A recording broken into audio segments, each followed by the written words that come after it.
Hello মাছ চাষি বন্ধুরা, দেখেন এটি হচ্ছে আমাদের তেলাপিয়া মাছ। এটি হচ্ছে আমাদের মনোসেক্স তেলাপিয়া মাছ। এই মাছগুলি আমরা মূলত তুলেছি আজকে বিক্রি দেওয়ার জন্যে। যদি এসব মনোসেক্স তেলাপিয়া আপনারা চাষ করতে চান তাহলে আমাদের সাথে যোগাযোগ করতে পারেন। আমাদের স্ক্রিনে দেওয়া নাম্বার থেকে আমাদেরকে ফোন দিতে পারেন।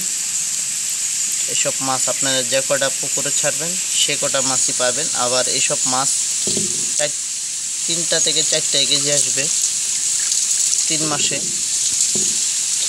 সব মাছ আপনারা আমাদের কাছ থেকে নিয়ে চাষ করতে পারেন।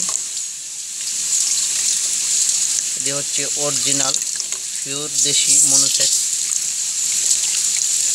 গিফট তেলাপিয়াও আছে, ওইটা কালার মূলত ছোট বড় থাকবে, আর এটা এক সাইজ মাছ। দেখেন, যদি এসব তেলাপিয়া মাছ আপনারা চাষ করতে চান তাহলে আমাদের সাথে যোগাযোগ করতে পারেন। বিলে পুকুরে ছাড়তে পারেন আমাদের কাছ থেকে নিয়ে।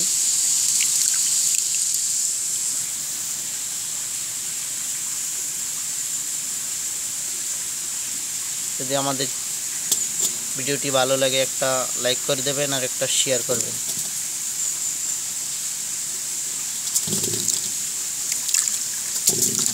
ধন্যবাদ বন্ধুরা ভিডিওটি দেখার জন্য।